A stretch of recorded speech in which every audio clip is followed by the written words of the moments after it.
ชวนทุกท่านเข้าวัดเข้าวาฟังธรรมะจากหลวงตาเสริมชีวาให้สุขสดใสยึดมั่นหลักธรรมขอยกมือ10 นิ้วกราบนอบน้อมวันตาน้อมระลึกถึงอย่างองค์สมเด็จพระผู้มีพระภาคเจ้าอรหันตสัมมาสัมพุทธเจ้าผู้ตรัสรู้ชอบได้โดยพระองค์เองโดยเสียงกล่าวของข้าพเจ้าขอนอบน้อมอย่างพระสัทธรรมคำสอนพร้อมทั้งพระอริยสงฆ์สาวกขององค์สมเด็จพระสัมมาสัมพุทธเจ้าโดยอันเป็นที่สักการะบูชารวมกันเรียกว่าพระรัตนตรัยและขอถวายความเคารพนอบน้อมไหว้สามายังครูบาอาจารย์พระเถระเจ้าพระภิกษุสงฆ์สามเณรพระสังฆาธิการทุกรูปทุกตนทุกองค์ที่รับฟังอยู่และขอเจริญพรมาอย่างพ่อออกไม่ออกศรัทธาโยมพ่อโยมแม่ที่รับฟังอยู่ทางสถานีวิทยุเพื่อการศึกษาพระพุทธศาสนาและวัฒนธรรมโดยความเมตตาธรรมของท่านอาจารย์พระครูสมุวิศวัตรวรกิจโจขึ้น104.5 เมกะเฮิรตซ์ได้มอบหมายให้ตัวของกระผมได้มามาจาในการเผยแพร่ในตัวแทนของคณะสงฆ์ของจังหวัดเชียงใหม่และคณะสงฆ์อำเภอสันทรายโดยความเคารพอย่างยิ่งพระ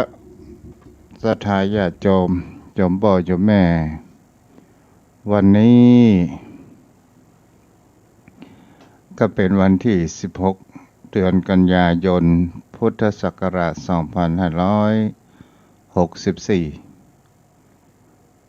2564วันเวลาผ่านไปแหมปะกี่ชั่วโมงตั้งหน้าปะกี่นาทีตั้งหน้านี้ก็พระอาทิตย์จะรับขอบฟ้าไปวันนี้ก็ถือว่าท้องฟ้าเต็มไปด้วยเมฆฝนก่อให้เกิดแห่งคำว่าความชุ่มเย็นและบางที่บางแห่งนั้นคงจะมีการฝนตกหนักบางที่บางแห่งนั้นก็คงจะตกพอให้พอดีเมื่อสักครู่เมื่อตะกี้เวลาประมาณสักบ่าย3 โมงครึ่งที่นี่ก็ฝนก็ตกหนักพอสมควรก็อินดูโยมพ่อโยมแม่ที่อยู่ที่รุ่มน้ำอาจจะท่วมขังแต่มันก็มีวิธีแก้ไขในการสูบออกห้องหรือในการที่แก้ไขปัญหาในการถมที่เมื่อมันโป้นน้ำหรือหาขุดที่เปิ้นเฮาว่าธนาคารน้ำโดยการที่ขุดเป็นบ่อแล้วก็เอาลูกรังอย่างใส่เพื่อให้ซับน้ำได้แต่บางครั้งบางคราวน้ำมันก็เกินไปมันก็ให้ทำให้ท่วมได้เช่นเดียวกันหยังมากๆเกินไปก็บ่ดีโยมพ่อโยมแม่ก็ศึกษากับธรรมชาติวันนี้ตุเจ้าได้ไปโรงพยาบาลมหาราชเชียงใหม่หรือว่าโรงพยาบาลสวนดอกบังเอิญก็ได้ไปหาหนังสือที่เปิ้นได้เอามาบริจาคได้เป็นธรรมทานเปิ้นว่าระวังจะเกิดเป็นผีโดยการเขียนคุณศักดิ์สิทธิ์ นี่คือนามปากกาของท่านตัวเจ้าได้ไปอ่านแล้วก็จะได้รู้เกี่ยวกับว่าทุกคนที่ตายไปใช่ว่าจะเกิดเป็นผีเกิดในภพภูมิที่ดีก็มีมากมายจงดูแลใจอย่าให้ต้องไปเกิดเป็นผีอันนี้ก็คือเนื้อความจะย่อของเปิ้นเอาถ้าโยมพ่อโยมแม่ถ้าคนเฮาเขาว่าผีคนเฮาก็จะเกิดแห่งเขาว่าเป็นสิ่งที่น่ากลัวต่อผู้คนเฮาทั้งหลายผีหลอกผีจะมาฆ่าเฮาจะมาเอาชีวิตเฮาอย่างนี้เป็นต้นแล้วคนเฮานั้นเกิดความกลัวแท้ที่จริงเขาว่าผีนั้นมันคืออะไรอย่างกันแน่ในหลักพระพุทธศาสนานั้นบ่ได้กล่าวคำว่าผีแล้วมันคืออะไรอย่างเล่าที่คนเฮานั้นได้มาอู้มาจ๋าจอมพ่อโยมแม่คงจะจำในเรื่องอดีตหรือโยมพ่อโยมแม่มีความฝังจิตฝังใจในสิ่งที่ผู้คนทุนเข้าคนแก่เวลาเมื่อเฮาเป็นละอ่อนอย่างเช่นถ้าถึงหน้าหนาวฤดูหนาวเฮาอาบน้ำค่ำเฮาอาบน้ำเหมือนแรงไม่ยอมอาบน้ำพ่อแม่นั้นก็จะอู้ว่าอาบน้ำเหมือนแรงมืดเกินไประวังผีจะมาเอาตลอดจนถึงการร้องไห้เมื่อเฮาบ่หยุดดักเพิ่นก็จะบอกว่าให้นักๆกันเด้อกันเดียวผีจะมาเอากินตับอย่างนี้ก็ถือว่าคนเฒ่าคนแก่โยมพ่อโยมแม่ก็คงจะมีความจดจำในสิ่งที่ด้านนี้โดยการขู่ให้เฮานั้นเงียบให้เฮานั้นเกิดความกลัวผีเฮาก็จะมีการให้สะอื้นให้บ่ยอมดักเดี๋ยวนี้แก้วเดียวผีจะมาเอาถ้าบ่ดักดึกดื่นสะดายญาติโยมทั้งหลายบางสิ่งบางอย่างมันก็ประกอบไปด้วยธรรมชาติเหมือนกันเมื่อทุกเจ้าเป็นละอ่อนก็อยู่ห่างจากหมู่บ้านเพราะว่าพ่อแม่นั้นไปทำนาผ้ากลับไปอยู่ที่ตรงที่นามันก็เป็นสมัยทำกรมเมื่อแรงมานี่มันก็จะมีนกเขาแมวพ่องแล้วนกแสกนกเขาแมวมาจ้องแง้มตัวเจ้าก็เกิดความกลัวเหมือนกันสถานญาติโยมทั้งหลายกลัวว่าผีจะมาเอาก็เลยไปหาเสาะยันเสาะอะไรอย่างมาใส่คออันนี้ก็พอไปแล้วพอไปย้อนหลังมันก็เป็นแน่ดีตลกเช่นเดียวกันสิ่งที่เฮามันกลัวแท้ที่จริงแล้วธรรมชาติมันก็เป็นเช่นนั้นเองมันก็ไม่ใช่มีอะไรอย่างเกิดขึ้นตลอดจนถึงที่มืดเวลายามค่ำคืนพระอาทิตย์รับขอบฟ้าไปมันมืดจะมีเหตุการณ์เมื่อตุเจ้ากลัวพ่อนั้นก็ดังไฟอย่างเสร็จเรียบร้อยปิกค่ำมืดบังเอิญนั้นไปผ่านพ่อเสื้อบ้านใต้มันเป็นที่ต้นไม้ต้นตอกต้นไม้ใหญ่มันก็มีความวังเวงเช่นเดียวกันที่หั่นตุเจ้าก็มีความฝังจิตฝังใจว่าไปที่หั่นหันหอพ่อเสื้อบ้านใต้ก็เกิดกลัวว่ามีผีมีอะไรอย่างตามที่คนเล่าพูดจากันว่าระวังให้ดีเด้อคนหันผีที่นี่หลายอย่างหลายเทื่อแล้วนะเฮาก็เกิดแห่งความป ปรุงแต่งแห่งจิตใจของเราปรุงแต่งก็เลยเกิดกลัวศรัทธาญาติโยมทั้งหลายตลอดจนถึงบางวันก็มีนางกำแพงหรือว่านางขายานั้นมาฉายอย่างที่โรงเรียนมันก็ห่างจากหมู่บ้านไปเป็นประมาณสักกิโลครึ่งมีพี่สาวมีอ้ายและเฮาก็เป็นละอ่อนก็โดยการที่พ่อนั้นเป็นคนที่บ่กลัว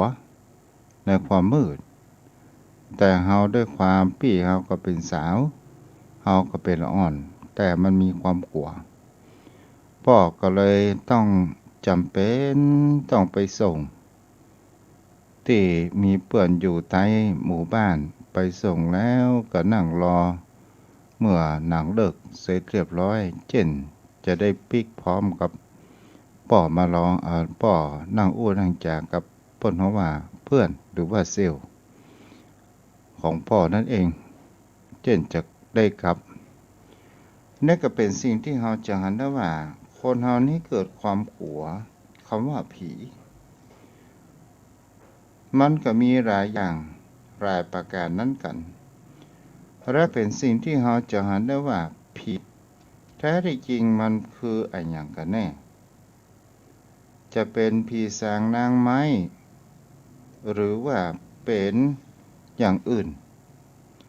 ในที่นี้เราก็จะเห็นได้ว่าคนเราก็จะมีความเข้าใจว่าผีก็คือดวงวิญญาณของบุคคลที่ตายมันมีสัพพะสัพพันผีแล้วในภาษาบาลีนั้นมันบ่มีคำว่าปรากฏแต่มันมีปรากฏเพียงคำว่าเปรตอสุรกายผีเปรตพูดผีปีศาจอย่างนี้เท่านั้นแล้วมันคืออะไรอย่างศรัทธาญาติโยมทั้งหลาย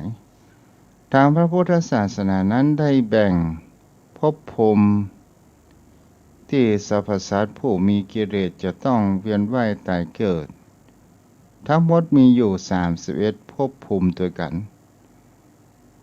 เรียกอย่างเป็นทางการว่าวัฏสงสารที่เวียนว่ายตายเกิดอยู่31ภูมิแบ่งเป็นสุคติภูมิอยู่27และทุกขติภูมินั้น4มันก็มีทางด้านที่ดีสุคติภูมิก็มี1มนุษย์สวรรค์มี6ชั้นรูปประพรหมมี16อรูปประพรหมนั้นมี4นี้ฝ่ายสุคตินั่นเองถ้าฝ่ายทุกขติอบายภูมิมีนรกเปรตอสุรกายและสัตว์เดรัจฉานนั่นเองรวมกันเรียกว่าวัฏสงสาร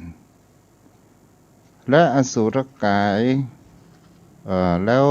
หมู่คำว่าผีมันคืออะไรหยัง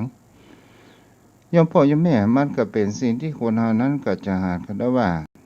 เฮามาอู้ถึงเรื่องภพภูมิก่อนภพภูมิสุคติภูมินั้นก็หมายถึงภูมิที่ดีภูมิที่มีความสุขเป็นที่เกิดของผู้ประกอบแต่กรรมดีมีทั้งหมด27ภูมิด้วยกันที่ได้ตุเจ้าได้อู้มาแล้วในข้างต้นและบุคคลผู้ที่เกิดมาทำแต่ความบดีทำแต่กรรมชั่วมาตลอดชีวิตก็คือทุกขติภูมินั้นเฮาก็จะเห็นได้ว่าที่เฮาว่าอบายภูมิ4อบายภูมิ4นั้นมีอะไรอย่างพ้องก็คือนิระยะภูมิที่อยู่เป็นที่ของสัตว์นรกเดรัจฉาโยนิภูมิที่เป็นอยู่ของสัตว์เดรัจฉานปิติวิสัยภูมิที่เป็นอยู่ของเปรตอสุรกายภูมิที่เป็นอยู่ของอสุรกายนี่ก็คือที่มีความว่าเป็นภูมิ31ภูมิเรียกว่าวัฏสงสารในภาษาบาลีบ่ได้อู้กับเรื่องผีแต่อู้กับเรื่องว่า อสุรกายอสุรกายนั้นก็คือถ้าเฮาอู้หมายถึงไปแล้วมันก็เป็นผีนั่นเองที่เฮาฮ้องว่าผีถ้าว่าเป็นภาษาขององค์สมเด็จพระสัมมาสัมพุทธเจ้าก็จะฮ้องว่าอสุรกายทางพระพุทธศาสนาถ้าเป็นภาษาไทยก็เรียกว่าผีอย่างนี้เพื่อโยมพ่อโยมแม่นั้นได้เข้าใจถึงคำว่าข้อยืนยันของคำว่าผีกับอสุรกายเป็นอันเดียวกันมีการกล่าวไว้ในคำว่าผีเป็นคำไทยดังนั้นคำว่าผีจึงบ่มีในพระไตรปิฎกจะมีแต่คำว่าเปรตอสุรกายเท่านั้นนี่หลักฐานยืนยันเกิดขึ้นในพระไตรปิฎกและในหนังสือสารานุกรมพระพุทธศาสนานิพนธ์โดยสมเด็จพระมหาสมณเจ้ากรมพยาวชิรญาณวโรรสได้กล่าวถึงอสุรกายถึง29โยมพ่อโยมแม่ในเรื่องนี้ถึงคำว่าผีก็คืออสุรกายอสุรกายนี่มันคือผีอย่างใดแหมวันนี้จะแต่เรื่องผีผีมันยังมีที่เฮาฮ้องว่าอสุรกายก็คือผีมันแบ่งเป็นจำพวกที่มั่วกันไปหลายอย่างสัมพวกอสุรกายที่ยังบ่พบหลักฐานยืนยันแน่ชัดเกี่ยวว่าเป็นพวกไหนภพภูมิตั้งอยู่ในที่ไหนอย่างใดในที่นี้จะหาได้ว่าอสุรก็แปลว่าผู้เป็นอยู่ก็คือได้แก่ผีนี่ก็เป็นเปิ้นว่าผีที่เป็นอาทิสมานกายประเภทผีที่มีความผีที่ชั่วตรงกับผีที่ผู้ท่องเที่ยวหลอกมนุษย์ไปให้ตกใจนี่ก็คืออสุรกายคำว่าถ้าเราจะในแห่งคำว่าจำพวกอยู่ที่อยู่ในอบายภูมิได้แก่สัตว์นรกเปรตอสุรกายเป็นพวกอาทิสมานกายฝ่ายชั่วแล้วมันเป็นอย่างไรสถาญาติโยมทั้งหลายอันนี้ทุกเจ้าก็จะได้แห่งเขาว่าบุคคลเฮานั้นเป็นผู้ที่เกิดมาเป็นมนุษย์แล้วเมื่อถึงวันที่เฮาสิ้นลมหายใจตายไปบุคคลที่มียังแห่งคำว่ายังมีความเป็นห่วงยังสามารถที่จะมาพอถึงเวลาที่จะหมดอายุขัยอย่างนี้เป็นต้นที่เที่ยวหลอกไปต่างๆนานาก็เรียกว่าอสุรกายหรือว่าผีนั่นเองโยมพ่อโยมแม่ผีบางพวกก็เป็นอสุรกายที่มันมีลักแหล่งผีบางพวกก็มามีลักแหล่งเฮาก็จะหันกันได้ว่าผีที่มันมีลักแหล่งเป็นที่อยู่ที่อาศัยที่สถิตอย่างเช่นผีป่าผีเขาผีต้นไม้แม่น้ำลำคลองศาลพระพรหมศาลเจ้าที่มนุษย์สร้างฮื้อเป็นเฮือนแปลงบ้านอย่างครับเป็นที่อยู่ของมนุษย์ผีหรือว่าอสุรกายนั้นที่เป็นพวกที่มีกรรมบรรลักเท่าใดมีความเป็นอยู่ที่ค่อนข้างสบายบ่ค่อยอดอยากบางตนก็มีวิมานเป็นของตนมีพลังและอำนาจสามารถที่จะมีอิทธิฤทธิ์และจาตลอดจนถึงเข้าสิงคนอะไรอย่างก็ว่ากันไป ตลอดจนถึงการมีฤทธิ์ในรักษาคนเจ็บป่วยไข้เจ้าเข้าทรงอย่างนี้เป็นต้นโยมพ่อโยมแม่พูดถึงว่าผีในประเภทนี้ก็เรียกว่าผีดีผีจันดีหน่อยและสามารถที่บางคราวก็ติดเป็นห้องว่ามานั่งเข้าสิ่งคนผู้มีขนอ่อนอย่างนี้ก็ได้ยังมีโยมพ่อโยมแม่อสุรกายประเภทนี้ก็ถือว่าเป็นผีจันสูงเป็นผีกึ่งผีเป็นกึ่งเทพกึ่งผีและก็เป็นสิ่งที่เราก็จะหันได้ว่าเช่นที่เรานับถือกันผีปู่ย่าตายายผีฟ้าผีบ้านผีเฮือนผีบรรพบุรุษผีเจ้าพ่อเจ้าแม่ผีปู่ย่าตายายของคนเฮานี่เองและก็ผีเหล่านี้มันช่วยคุ้มครองรักษาถ้าเฮาปฏิบัติดีๆและผีจำพวกนี้มันก็มีอยู่มากก็อยู่ด้วยบางคราวก็อยู่ด้วยการรับสินบนจากมนุษย์ก็คือมนุษย์นั้นได้บนบานศาลกล่าวบวงสรวงก็ต้องการเพื่อที่จะมีการแลกเปลี่ยนของเส้นไหว้ผีถึงอยู่ในฐานะที่เคารพบูชาของมนุษย์นั่นเองมาหามผีจำพวกหนึ่งเป็นผีที่มีคำว่าเล่ร่อนมาอยู่เป็นลักแหล่งก็คืออสุรกายประเภทนี้เป็นผีที่มีกำนักเป็นอยู่ด้วยความลำบากอดอยากหิวโหยมีหน้าตาหน้าเกลียดหน้ากลัวเที่ยวเร่ร่อนไปตามสถานที่ต่างๆตามป่าช้าพ่องกองขยะพ่องตามถนนหนทางเพื่อหากินเช่นซากศพพ่องซากสัตว์พ่องอุจจาระพ่องผีในประเภทนี้ก็เป็นผีที่เราจะหันได้ว่าที่มันมีรูปร่างหน้าตาดำก่ำเศร้าและก็เป็นที่มันมีตัวตนอย่างเช่นผีปอบผีแกะผีกระสือผีกระหังผีโพงผีม้าบ้องปกกระล่งก็ว่ากันไปนี่ก็เรียกว่าเป็นกาละกาชิกาอสุรกายผีที่มีรูปร่างด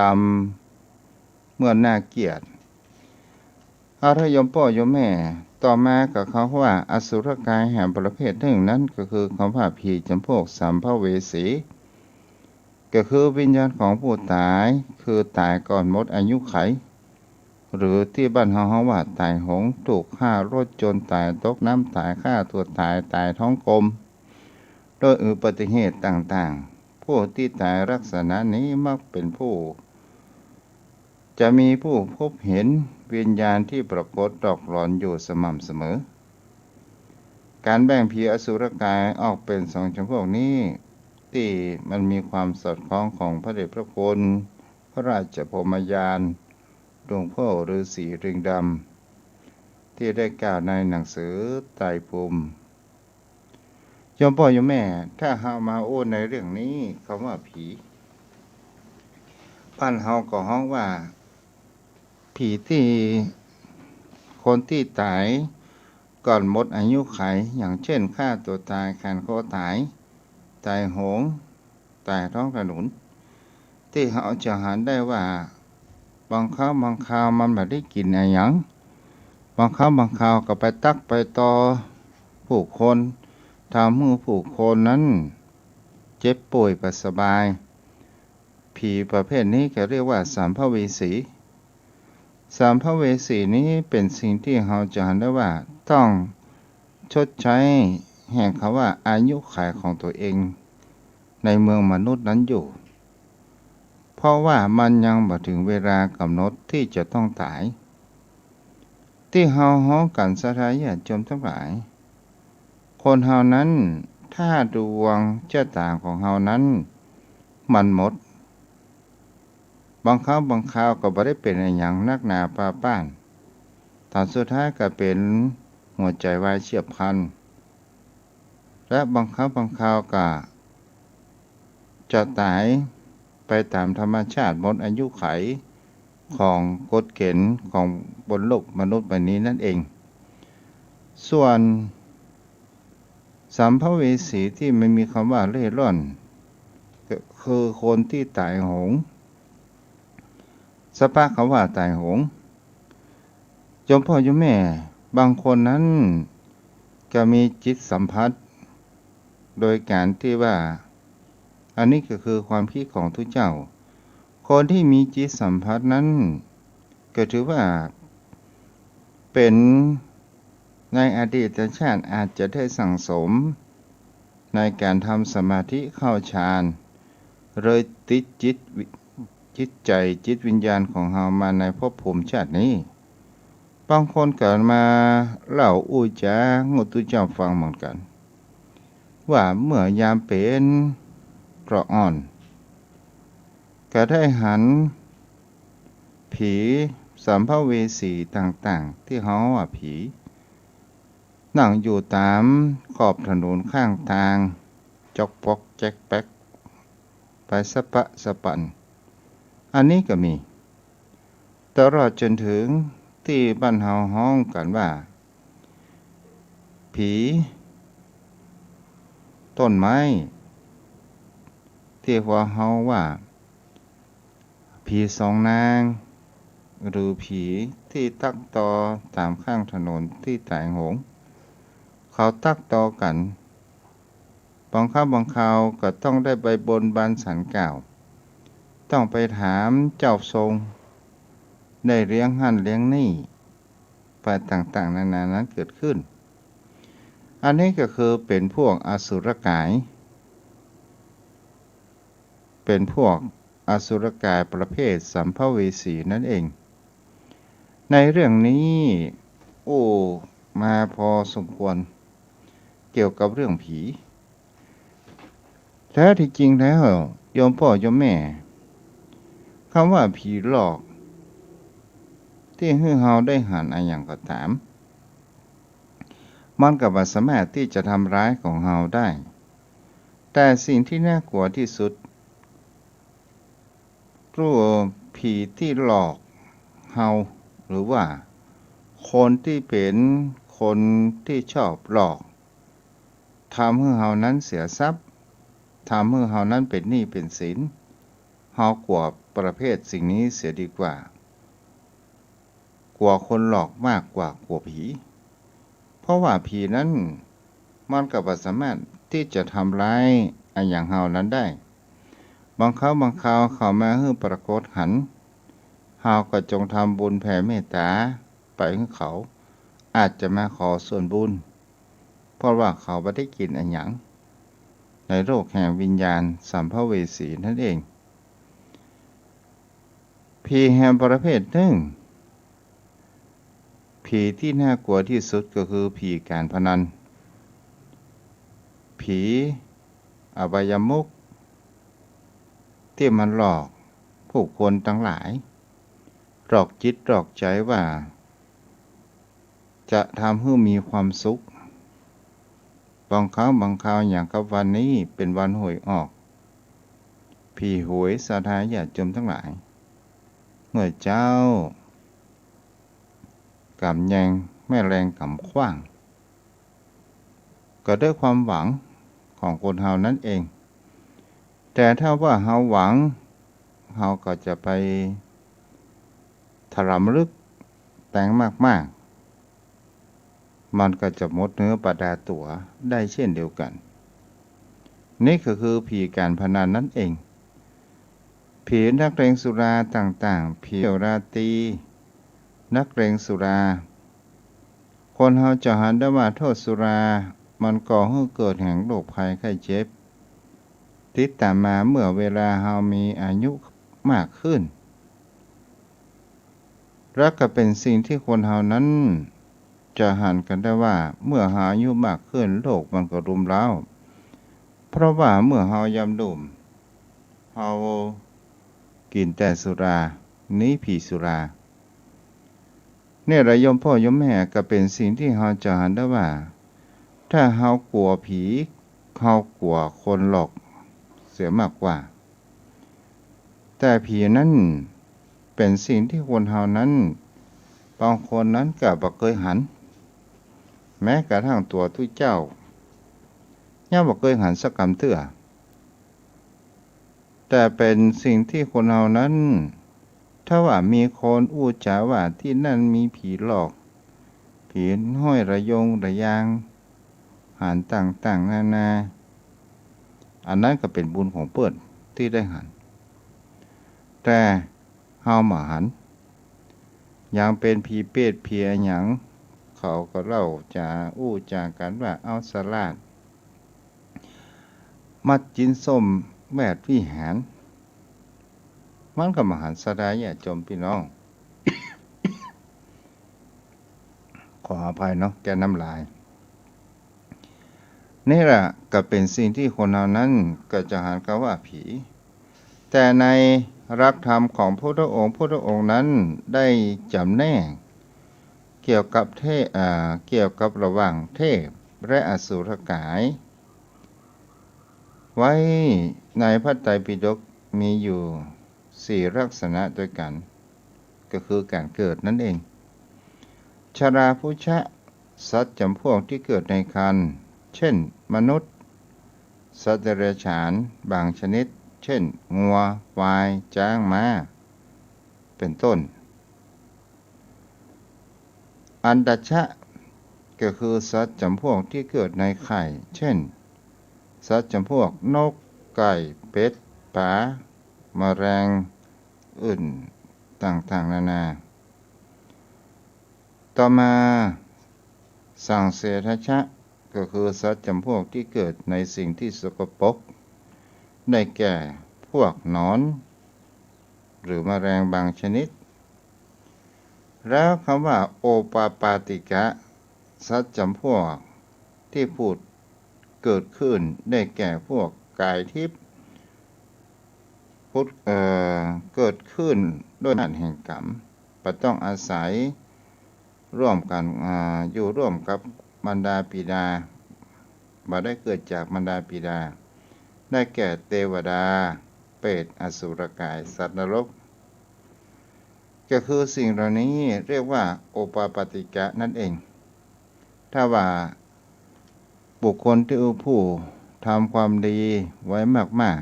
ๆตายปุ๊บก็จะมีกับกายเป็นกายทิพย์เกิดเป็นเทวดานั่นเองถ้าคนที่ทำบดีกับไปพุทธไปเกิดอยู่ในเปรตอสุรกายสัตว์นรกอย่างนี้เป็นต้นโยมพ่อโยมแม่ก็ลองพิจารณาดูวันนี้คำว่าผีที่น่ากลัวที่สุดก็คือผีการพนันผีสุราผีเที่ยวราตรีเมื่อโยมพ่อโยมแม่นั้นได้รับฟังกันได้จากันถึงว่าเรื่องผีหรือว่าอสุรกายนี่โยมพ่อโยมแม่มีคนเฒ่าคนหนึ่งแล้วก็เป็นคนไปเลี้ยง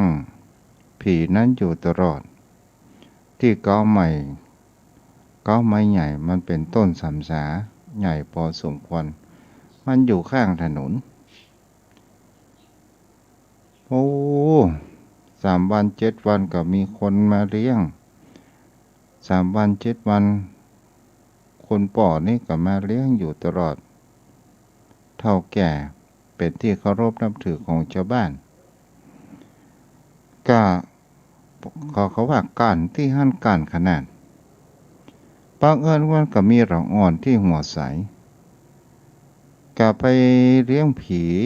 โดยลงที่แก่เฒ่าก็ได้แอบรับฟังแกก็บอกว่าไอ้น้อยยิ่งไปอยู่ไกลๆกันเลยพ่อจะตามทูบเลี้ยงผี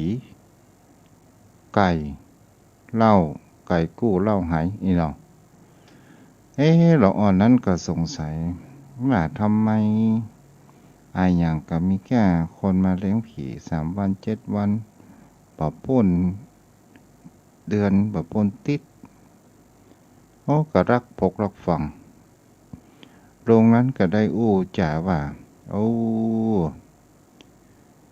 ผีสางนางไม้ที่อยู่ที่นี่ที่สิ่งศักดิ์สิทธิ์ที่นี่เฮาก็ได้พึ่งอาศัยซึ่งกันและกันข้าข้าก็ได้พึ่งสู้ข้าได้พึ่งข้า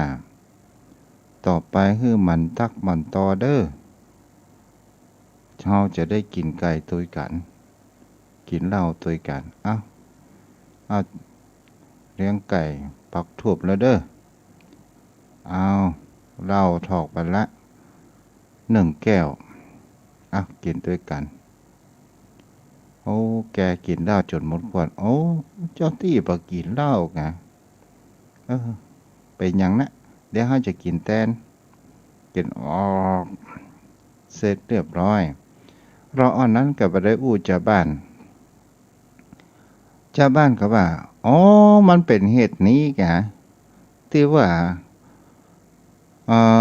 ก๊อบไม้สำสาข้างตางน่ะว่าเปิงเตอ3 วัน 7 วันก็มีแค่ไก่แค่เหล้าหวดเหล้าคนมาเลี้ยงลุงนี่มาเลี้ยงขนาดโอ้ลุงนั้นว่าสู้หูได้อย่าใดข้าบ่ได้เคยว่าอย่างนั้นกะไอ้น้อยลูกข้ามันบอกคือข้าน่ะแปลว่านี่มันได้เพิ่งไปอาศัยกับลุงโอ้มันธรรมดากะเฮากับเพิ่งผีกับเพิ่งคนนั่นโดเฮามันล่างได้กินด้วยกันเนาะโอ้เป็นหยังจะไปอันนี้ก็จะบนบ้านสักข้าวไหมเนาะย้อมกันอันนี้ก็เป็นเรื่องตบท้ายเมื่อโยมพ่อโยมแม่แล้วรับฟังกันเด้อของมันจ้างล่างได้กินด้วยกันมันตักมันต่อเด้อผีเด้ออะไรโยมพ่อโยมแม่วันนี้พูดเรื่องผีที่เราเข้าใจกันว่าผีแท้ที่จริงในพุทธศาสนานั้นเรียกว่าอสุรกายหรือสัมภเวสีวันพรุ่งนี้ก็จะมามาจ๋าเกี่ยวกับเรื่องในนอกตำราพ่องเมื่อโยมพ่อโยมแม่ถ้าเราแต่ธรรมะมันก็ก่อให้เกิดแห่งความก่อให้เกิดเปิดห้องว่าก่อให้เกิดจำเจเราก็เอาเรื่องต่างๆนานาสาระต่างนอกนั้นมาพ่องในสิ่งที่เราบ่เข้าใจ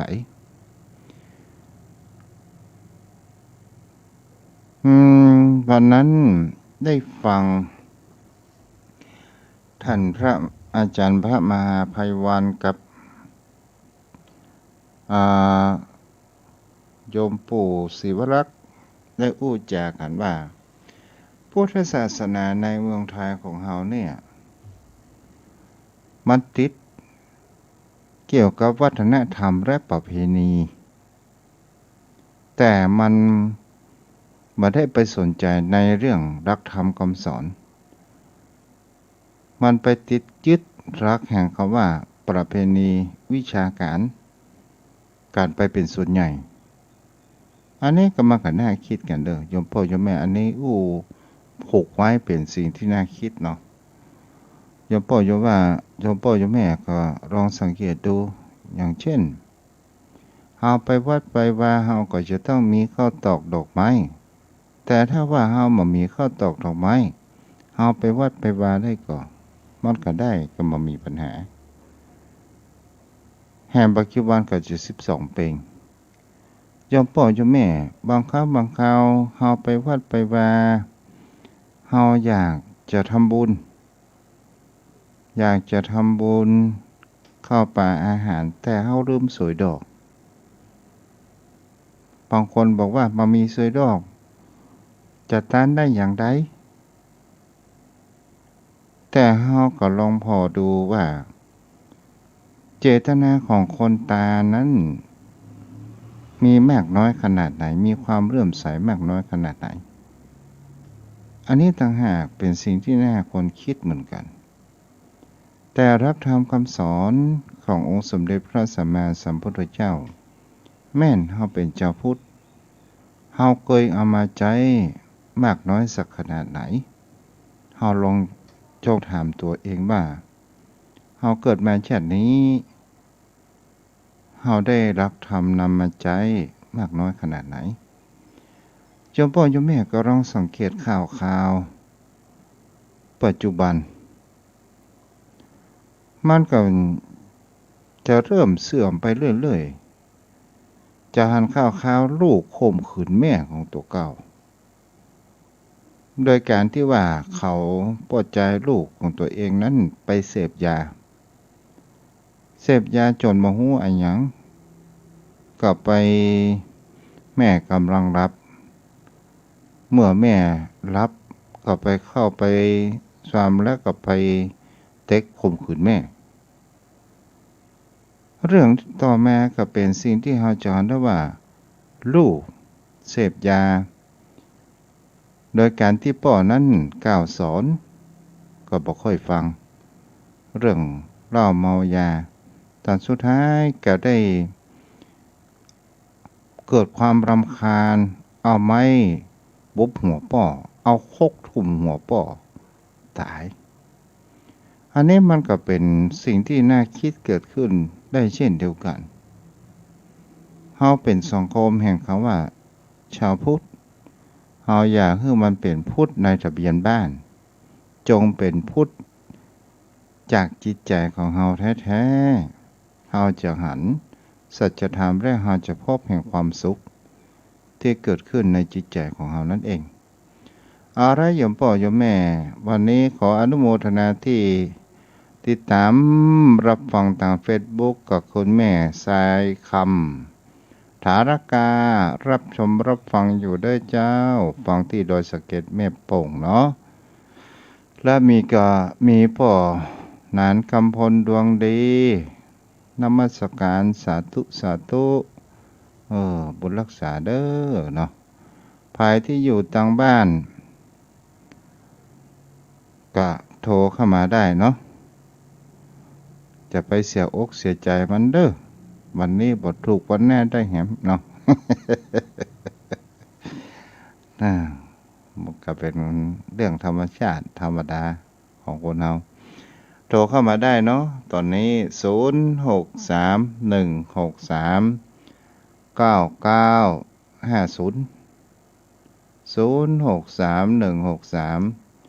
0631639950จะรอ